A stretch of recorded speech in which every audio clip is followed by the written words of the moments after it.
Okay, as the music fades, that means it's time for us to start the Guild Wars 2 PAX panel. Welcome, everybody!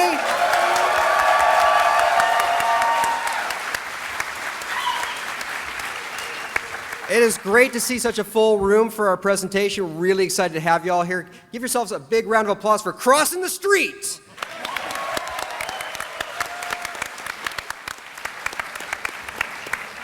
Okay. My name is David Campbell. I'm a web and marketing guy. I'm your musical host for today. I'll break into song a little bit later on. Not wearing any deodorant today, so be thankful you're down there in the crowd and not up here with these guys. Sorry.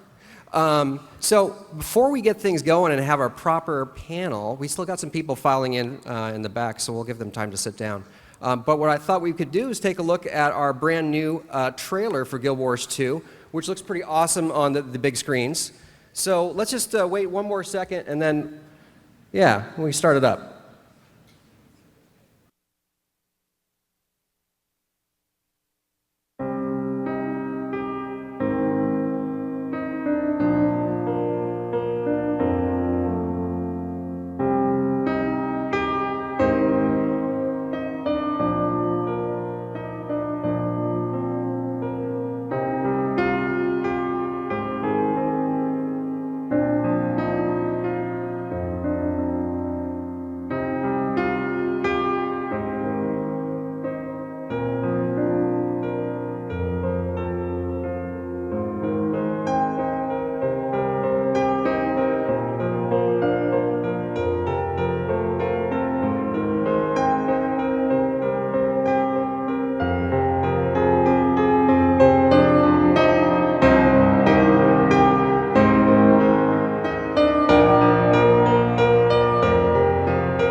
All right.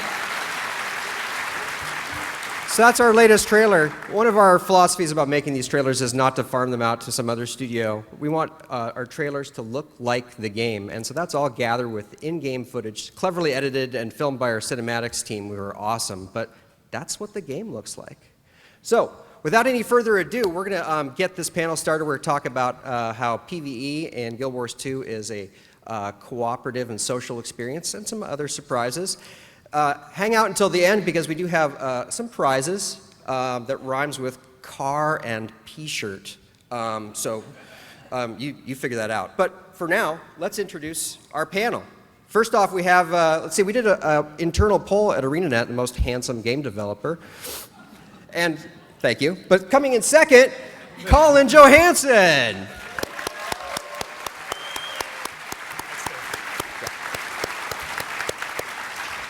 That's lead content designer Colin Johansson. Next up, we have our PvP lunchtime bully. We gather, do PvP sessions, and this man always beats us all up. He uses his mad skills to make mad skills for you. Game designer John Peters.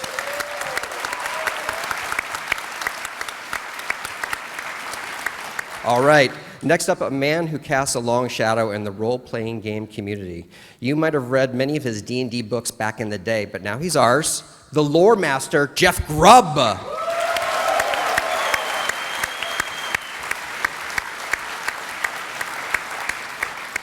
Next up on our panel, we have character artist who has an eye for detail and uncompromising attention to quality. Yes, she just redesigned the Sylvari, and now she'll redesign your mind. Kristen Perry.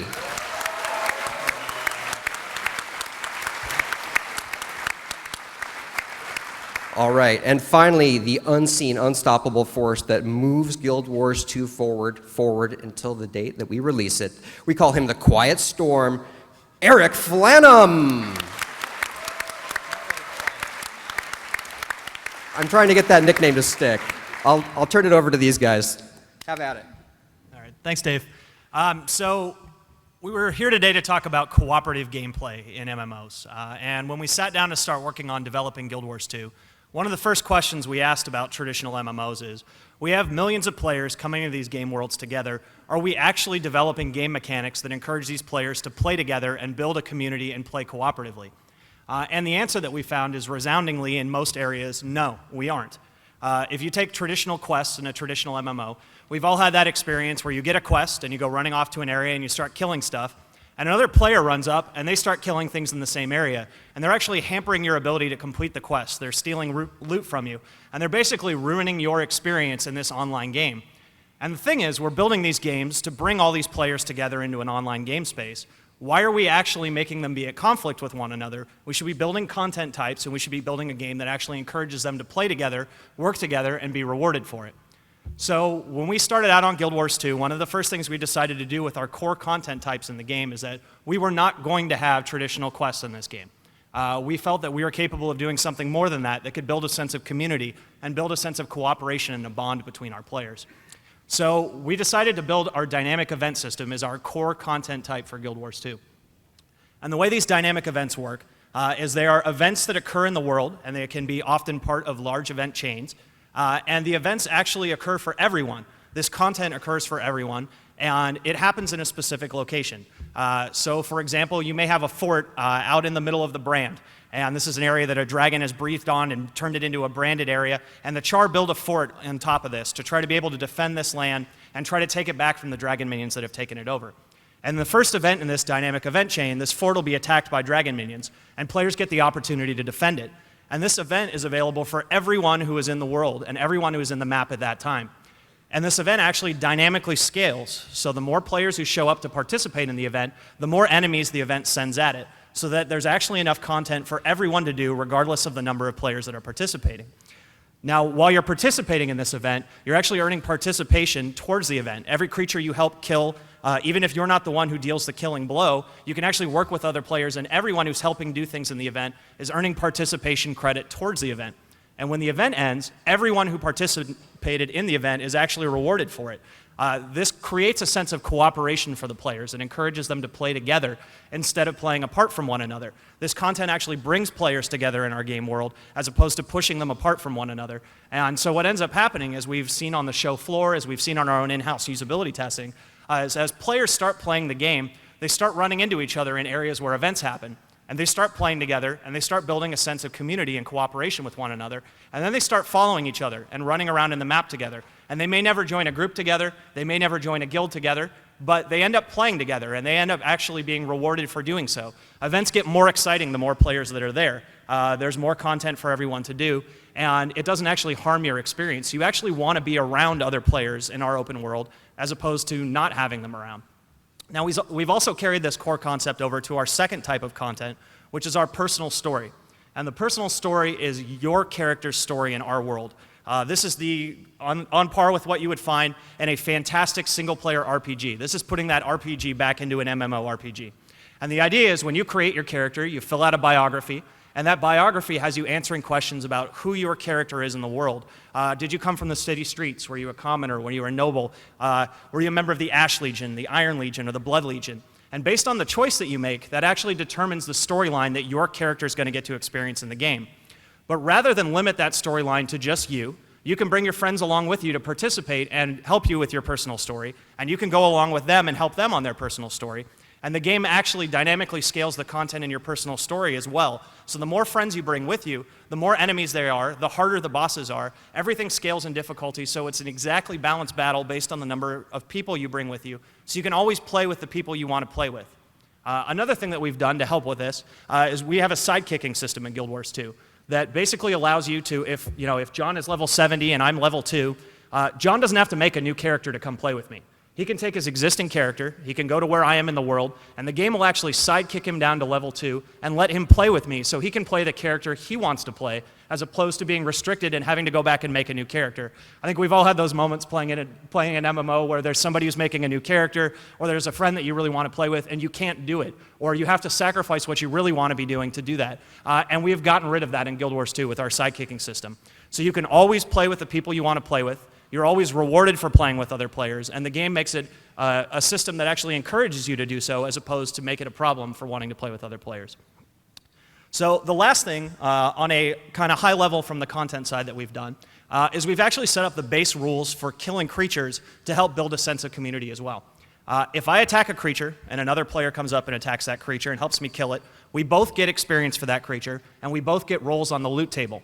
So there is no kill stealing, there's no mob tagging. Other players in the area are actually helping you kill things faster, getting you rewarded faster, so you're rewarded for having other players around as opposed to having the game discourage you from wanting them around. So that covers some of the high-level stuff. I'm going to turn it over to John, who's going to tell you more about cooperative gameplay, in particular in the realms of PvP and combat for Guild Wars 2.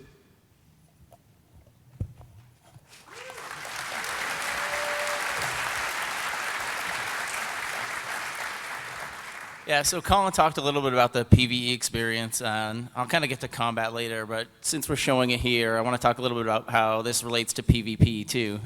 When you're fighting against other players, you don't just want to kill faceless people, you want to kill people that you know. There's some sense of satisfaction in beating players that you have kind of learned their skill sets and learned stuff about. So a lot of these other games, they have what we call PvP lobbies, where you just kind of join in, you get put in a game, that game ends, you leave. Those people you fought against, you'll probably never see them again. So one thing we wanted to do is create what is a server browser of PvP. It's kind of a list of games, and you kind of start to join the same games and build a community on these servers that you're joining, fight with and against the same people, which is really important to build PvP communities as well. So after that, talking a little about the combat stuff, everything about the combat is also built to be really social too. Every profession in the game can res everyone else. So when players go down, everyone has a chance to come back and bring their allies back into the fight. We've built a lot of pieces just to make players be able to work together. And one of the most important of these is the cross-profession combos. What this let players do is one player uses one skill and another player will use a second skill, and they kind of combine together to create a new effect that you can only do when you do these two things in conjunction. So we've talked about a few of these, but this stuff is coming along now, and kind of one of the big things we try and do is create categories of combos that work together. So at first, we just talked about shooting arrows through a firewall. Well, it's a lot about creating areas in the world and then having characters interact through them. So as an example now, like if you're a guardian, you can lay down a symbol on the ground, and players can either shoot through it, they can leap through it, they can whirl inside of it, and each of these things kind of has different things that it brings to the table. So as you're fighting combat now, you're starting to look around the world and look for other players to do these things and actually work together with, which kind of brings me to what is the most important piece of combat and bringing people together, which is not the Holy Trinity. So players have played a lot of games, I'm sure you guys all have, with the Trinity combat, where you have your healers, you have your tanks, you have your DPS players. This Trinity system, people say it's about working together. To me, it actually just creates a lot of dependencies between players, but they don't actually play together.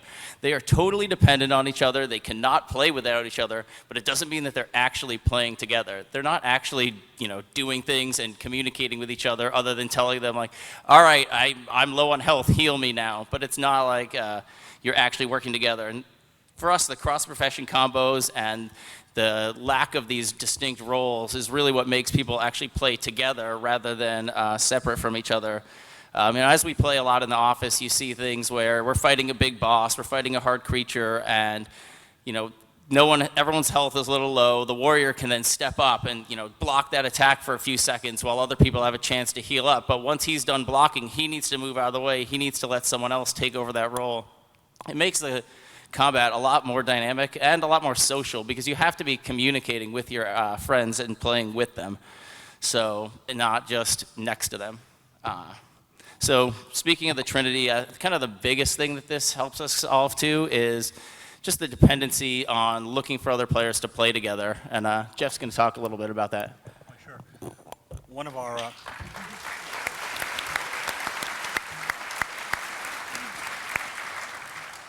of our more traditional forms of play in MMO, of course, is the instance dungeon. This is a instance area for a number of players who basically are going a set number of people, but because of the Trinity, you tend to have to find a particular group. You need a healer. You need people who fit particular roles to go in. And what you end up with is people who are not going, or they're not going with friends, or they're looking for the healer in order to take on the dungeon. We wanted, with the death of the Holy Trinity in Guild Wars 2, instead what we're seeing is people are playing with friends. People are playing, you have your adventuring group, you're going into the dungeon, you get 5 people, and you basically are ready to go. Or you can also do the pickup group. You don't need to have a specific build. You don't need to have a specific class in order to defeat the dungeon. And that's very important because it makes it more open and accessible for a lot of people who won't go into this type of play because it involves, talking to people you don't know, or your group doesn't have the particular setup, or you're not of sufficient level, etc. And this opens the door for people to play in a wider gap. Now, it also helps us, the designers, because when you're designing this type of dungeon, if you're going with a Holy Trinity model, you have to say, well, we have to assume that everybody will have the healer, that this will be the particular structure. And so we reinforce that very setup that causes people to not play in the first place. So in this case, with our dungeons, you can go in with your 5 players. You can go, basically, that is our limit, and we can design to 5 people and not to necessary particular professions. Now, in our instances, in our dungeons, we also like to have the variety. We have each of our 8 dungeons that will be available in the opening of Guild Wars 2 will have a story mode and an explorable mode. And the story mode will be of a large meta story that belongs to all of the dungeons and parts involved. And as you move through the dungeons, you experience the full story. Each dungeon stands on itself. We designed to be survivable, by a good organized pickup group. The explorable mode is a version that takes place in the same place from a plot standpoint, takes place after the story mode. So things you do in story mode have an effect on explorable mode. But there are other options within explorable modes, so it's not the same dungeon every time you walk into it. You basically make other choices, other things happen. So it creates a wider variety, so you don't see that continual repetition of play that you see often in traditionals. Okay, we have to hit X, we have to hit Y, we have to hit Z. It allows some more, again, variety and more depth. So when we say we have 8 dungeons, we really have 32 dungeons. And these explorable dungeons are meant to be tough. They are meant to be dungeons that will test the abilities and skills of a mixed group of players. Now, we get to the end of the dungeons, and this is, again, a problem that we've seen in MMOs. You go all the way through the dungeons, you defeat the final monster, it gives a drop that you can't use. You've been there. Some of them, they got the witch bow, the bow that shoots witches, you know, and no, that's not, I can't use that. What we've done instead is we've allowed you to have tokens that will, and it unlocks reward armor types. So you can get the armor that you want. You can get the weapon that you want. You can basically create and customize your character and your reward experience as well. And everybody gets it. Nobody gets the cool item. You all get the cool item. And again, this is something that encourages you as a group to go together and experience the dungeons one after another, both in story mode and repeatable mode. And as we move forward, you have your ability to customize your character, your look, your feel. So basically, when other people see you, they're not seeing the Elementalist in the Elementalist armor that defeated the Ghost of Ascalon dungeon, because you're wearing that armor, but rather someone who is basically choosing the armor that works best for them. And with the idea of customization, I'm going to pass on to Kristen.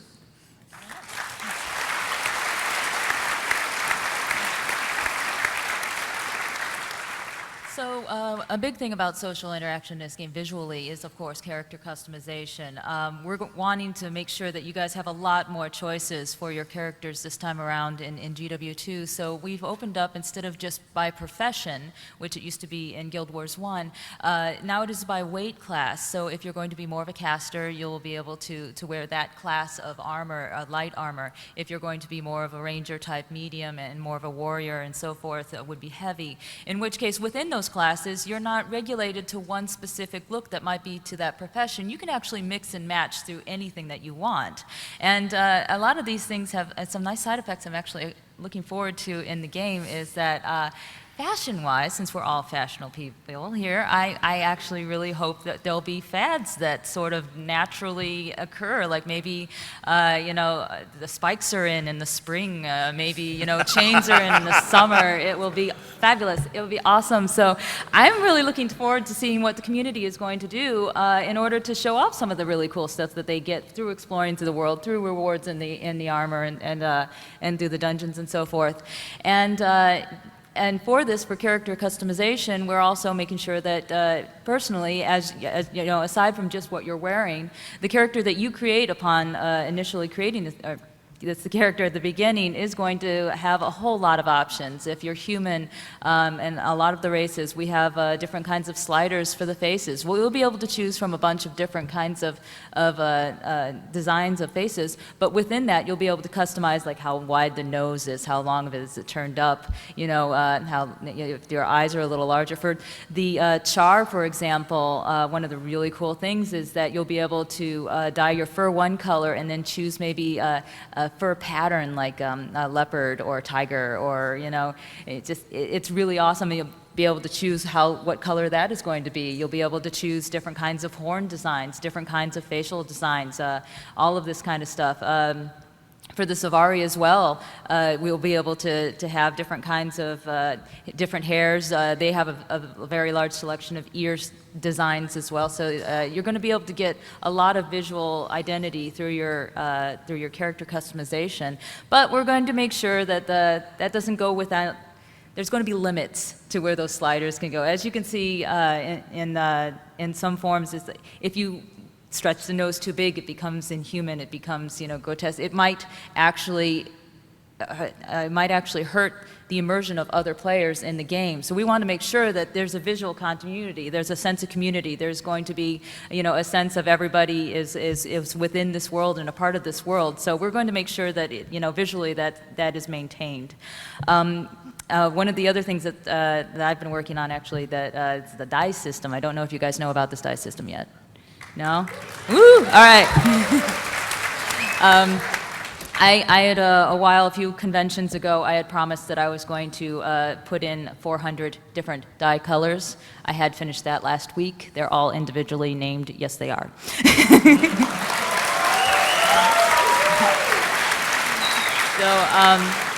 And the really cool thing about this die system is, especially with the GW2, is that we're able to have more than one piece of your armor. So for example, that coat, if it has a lot of different detail, you might be able to dye the lapel one color. You could actually dye the base of the coat some other color. Perhaps it has some metal fixtures on it. Whatever is visually appropriate to break up into up to 3 dye channels per piece, but not every piece would actually require it. For example, if you just have a little leather glove or some plain pants, and there's no visual reason to, chop it up unnecessarily and unnaturally. So it'll be appropriate to whatever that design of that piece of armor is.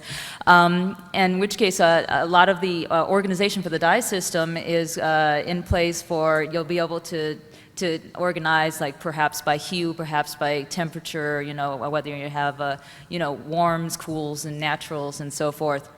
But also, there's a favorites tab, so you can pick your favorites of the most well-used colors that you like to go back to. And that's really interesting because you'll be able to save off palettes that maybe you want to use between your characters, maybe you want to use between other characters that you're hanging out with. Maybe you have team colors and guild colors.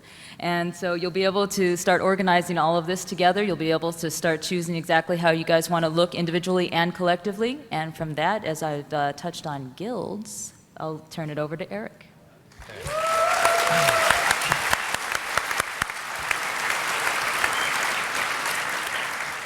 So we've been talking a lot about the social nature of the game, and of course, when you think social and you think MMOs, you think about guilds. And we've been pretty quiet about what our plans for guilds are, and so we wanted to kind of start talking about the way that guilds function in Guild Wars 2 a little bit more. So the first thing that we looked at when we were looking at guilds is we tried to break down from a very basic level, what do people really want from guilds? We tried to sort of throw out some of the preconceptions that we had about how guilds usually function in an MMO and look at like, hey, these are the things that would be really cool. And guilds are basically social networks. And so the very first thing that we decided is, well, it's really cool to be able to belong to different social networks, and it kind of sucks that I have a character, and in most games I'm bound to a single guild, and it's a pretty big commitment to go from guild to guild, and so even if I have different groups of friends or different guilds that I hang out with, I can't belong to both of them at the same time. So what we've done in Guild Wars 2 is the way guild membership works is your account belongs to a guild, and you can belong to as many guilds as you want. And at any time on a given character, you can choose to represent any of the guilds that are linked to your account. So if I'm not in a very sociable mood that day, I can choose to represent no guilds. If I'm going to PvP that day, I can go to any character and say, okay, PvPing today, I'm going to represent my PvP guild. And representing that guild means you're going to have the tag flying after your name, you're going to see guild chat, you're going to see all of those things, people are going to see that you're online. And if you're not representing the guild, then they won't see those things. So it's kind of up to you. You get to join whichever guilds you want, whichever groups of friends that you want, and you choose to represent the guild that you feel like representing at any given time. And so it was very, very important to us to give people a lot of flexibility with how they join guilds. So that's the very, very first part of how guilds are different in Guild Wars 2. The second thing is we wanted to give people reasons to be in guilds and reasons to play together. And so what you do is if you're doing almost anything in the game together with your guild mates, you'll earn something called influence. And as you earn influence as a guild, you have kind of this tech tree that you might see in like, a strategy game or something like that, and you're spending the influence on unlocking things for your guild. So there are all kinds of perks that you can unlock, things like guild storage, things like guild calendars, so you can organize all your events, and more importantly, things that facilitate you playing together with your guild. So you can do things like research and use influence to purchase a flag that you can then put down in an area, and everybody in your guild who's playing in that area together will get an XP bonus. Things like that. So what we wanted to try to do was really give the guild kind of this shared goal of building up influence, and then giving them a way to spend it on things that are cool. So another thing that we've mentioned before is we have our world versus world type of PvP. Guilds will be able to claim keeps in World versus World. They'll be able to upgrade keeps. They'll be able to use their influence to make the keep harder to take. And then everybody who's playing World versus World can see, hey, this guild is flying their flag from this keep. And you can kind of have an identity in the world as a guild together. So that's a little bit about sort of what you can expect from guilds. Obviously, that's not everything. There's a lot more things to talk about, and we'll continue to talk about those things as we sort of finalize details on them. So I think that's basically it for our presentation today. We wanted to do a Q&A.